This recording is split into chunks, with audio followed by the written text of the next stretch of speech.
Self ഇംപ്രൂവ്മെൻറ്റിനായുള്ള ഒരു ശക്തമായ, ഡീപ്പായ അല്ലെങ്കിൽ ഒരു ഇൻറ്റൻസീവായ അപ്രോച്ചാണ് monk mode. Personal productivity improve ചെയ്യുവാനും മെൻ്റൽ ക്ലാരിറ്റിക്കും സെൽഫ് ഡിസിപ്ലിനുമായി ഇത് വളരെയധികം സഹായിക്കുന്നു. ഇതിൽ നമ്മൾ ചുറ്റുമുള്ള ഡിസ്ട്രാക്ഷൻസിനെ പരമാവധി കുറയ്ക്കുകയും മെൻ്റൽ വെൽബീയിങ്ങിനും ഫോക്കസ്ഡ് വർക്കിനും സഹായകരമായ റുട്ടീൻസ് ഫോളോ ചെയ്യുന്നു. പല സക്സസ്ഫുള്ളായ ഓൺടർപ്രീനേഴ്സും ബിസിനസ് ലീഡേഴ്സും ഈ ഒരു അപ്രോച്ച് ഫോളോ ചെയ്യുന്നവരാണ്. കൂടാതെ അത്ലറ്റ്സും പേഴ്സണൽ ഡെവലപ്മെൻറ്റ് ആഗ്രഹിക്കുന്നവരും മൈൻഡ്ഫുൾനെസ്സിനോടും മെഡിറ്റേഷനോടും ആഭിമുഖ്യമുള്ളവരും ചേഞ്ചസിനായി ആഗ്രഹിക്കുന്നവർ, ഉദാഹരണമായി കരിയർ ചേഞ്ച്, ഫിസിക്കൽ ഹെൽത്ത് എന്നിങ്ങനെയുള്ളവ, അതുപോലെ തന്നെ കാര്യങ്ങൾക്ക് കൂടുതൽ വ്യക്തത കിട്ടുവാനും അതുപോലെ സ്ട്രെസ്സും ആങ്സൈറ്റിയും കുറയ്ക്കാൻ ആഗ്രഹിക്കുന്നവരുമെല്ലാം മോങ്ക് മോഡ് യൂസ് ചെയ്യുന്നവരാണ്. പ്രൊഫഷണൽ ഫുട്ബോൾ ട്രെയിനിങ് ക്യാമ്പുകളിലും നാസായിലുമെല്ലാം തങ്ങളുടെ പ്ലെയേഴ്സിനെ അല്ലെങ്കിൽ ജോലിക്കാരെ ഐസൊലേഷനിൽ ഇവർ കൊണ്ടുവരാറുണ്ട്, അവർ ഏറ്റവും പ്രൊഡക്റ്റീവ് ആകുന്നതിനു വേണ്ടി. മോങ്ക് മോഡ് പ്രാക്ടീസ് ചെയ്യുന്നതിനായി ശ്രദ്ധിക്കേണ്ട ചില കാര്യങ്ങൾ ഇവയാണ്. സക്സസ്ഫുൾ ഓൺടർപ്രീനറും ബിസിനസ്മാനും യൂട്യൂബറുമായ മോങ്ക് മോഡിനെ ഏറ്റവും പ്രചാരത്തിൽ കൊണ്ടുവന്ന ഇമാൻ ഗാദ്സി മോങ്ക് മോഡിൽ ഒഴിച്ചുകൂടാനാവാത്ത 3 കാര്യങ്ങളെക്കുറിച്ച് പറയുന്നുണ്ട്. 1. ദിവസവും 10 മിനിറ്റെങ്കിലും മെഡിറ്റേഷൻ ചെയ്യുന്നത്. 2. 30 മിനിറ്റെങ്കിലും ദിവസവും എക്സസൈസ് ചെയ്യുന്നത്. 3. No alcohol, drugs or any other addictives. ഇവ കൂടാതെ മോങ്ക് മോഡ് പ്രാക്ടീസിൽ ചേർക്കാവുന്ന മറ്റു ചില കാര്യങ്ങൾ ഇവയാണ്. 1. Clear goal setting. എന്താണ് നിങ്ങൾ ഈ കാലയളവിൽ നേടിയെടുക്കാൻ ആഗ്രഹിക്കുന്നത്?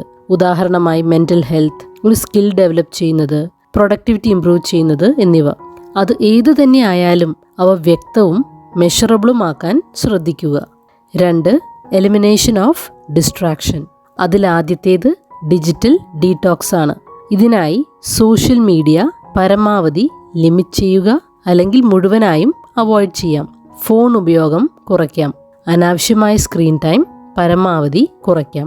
ഇതിൽ രണ്ടാമത്തേത് സോഷ്യൽ മിനിമലിസം. സോഷ്യൽ ഇൻട്രാക്ഷൻസ്, ആളുകളുമായുള്ള ഇടപെടലുകൾ പരമാവധി കുറയ്ക്കുക, പ്രത്യേകിച്ചും നമ്മുടെ ഗോളുമായി യോജിച്ചു പോകാത്ത ആളുകളുമായി. ഇതിൽ മൂന്നാമത്തേത് നമ്മുടെ ഫിസിക്കൽ സ്പേസിനെ ക്ലീനും ഓർഗനൈസ്ഡായും സൂക്ഷിക്കുന്നതാണ്. മോങ്ക് മോഡിൽ ശ്രദ്ധിക്കേണ്ട മൂന്നാമത്തെ പ്രധാനപ്പെട്ട കാര്യം മുൻപ് സൂചിപ്പിച്ച മെഡിറ്റേഷനും മൈൻഡ്ഫുൾനെസ്സുമാണ്. ഇവ 10 മിനിറ്റെങ്കിലും ചെയ്യാൻ ശ്രമിക്കുക.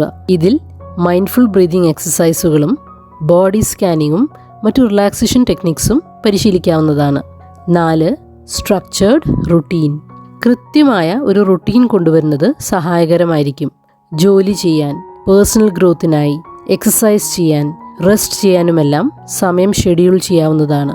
ബ്രേക്സ് എടുക്കുന്നത് ബേൺ ഔട്ട് ഒഴിവാക്കാൻ സഹായകരമായിരിക്കും. 5. Self reflection പ്രാക്ടീസുകൾ. ഇതിനായി ജേർണലിംഗ് വളരെ സഹായകരമായിരിക്കും. സ്വയം അവബോധത്തിനും നന്ദി പ്രകാശനത്തിനും ഗോളുകളെക്കുറിച്ച് വ്യക്തതയ്ക്കും പ്രോഗ്രസ് ട്രാക്ക് ചെയ്യുന്നതിനും ഇടയിലുണ്ടായ തടസ്സങ്ങൾ എഴുതുന്നതിനും ഓരോ ദിവസത്തെ അനുഭവങ്ങൾ കുറിക്കുന്നതിനും മറ്റും ഇത് സഹായകരമായിരിക്കും. അതുപോലെ തന്നെ ആഴ്ചയിലൊന്ന് ഗോളിലേക്കുള്ള പ്രോഗ്രസ് റിവ്യൂ ചെയ്യുന്നതിനും ഗോൾസും റുട്ടീൻസും അതിനനുസൃതമായി മാറ്റേണ്ടതുണ്ടെങ്കിൽ ആ മാറ്റങ്ങൾ കൊണ്ടുവരുവാനും ഈ ഒരു സമയം ഉപയോഗിക്കാം. 6.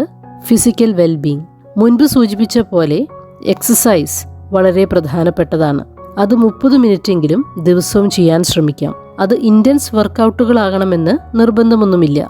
സ്ട്രെച്ചിങ്ങും യോഗയും നടപ്പും മറ്റും ഇതിൽ ഉൾപ്പെടുത്താം. ഫിസിക്കൽ എക്സസൈസുകൾ മെൻ്റൽ ക്ലാരിറ്റിക്കും ഫോക്കസിനും കാരണമാകും. ഇതുകൂടാതെ പോഷകാഹാരങ്ങൾ കഴിക്കാൻ ശ്രമിക്കാം. പ്രോസസ്ഡ് ആയ ആഹാരങ്ങളും ചായയും കോഫിയും പോലുള്ള സ്റ്റിമുലൻസും പരമാവധി കുറയ്ക്കാൻ ശ്രമിക്കാം. കാരണം അവ നമ്മുടെ ഫോക്കസിനെ ബാധിക്കുന്നതാണ്. 7. Quality sleep. 7 മുതൽ 9 മണിക്കൂർ നീണ്ടു നിൽക്കുന്ന റെസ്റ്റ്ഫുള്ളായ സ്ലീപ്പ് വളരെ പ്രധാനമാണ്.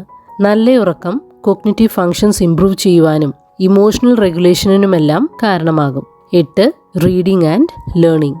ദിവസവും നിങ്ങളുടെ ലക്ഷ്യവുമായി യോജിച്ചു പോകുന്ന കാര്യങ്ങളെക്കുറിച്ച് വായിക്കുവാനും പഠിക്കുവാനും ശ്രമിക്കാം. എൻറിച്ചിങ് ആയ ഇൻഫോർമേറ്റീവായ കണ്ടന്റ് പരമാവധി ചൂസ് ചെയ്യാൻ ശ്രമിക്കാം. 9. അക്കൗണ്ടബിലിറ്റി.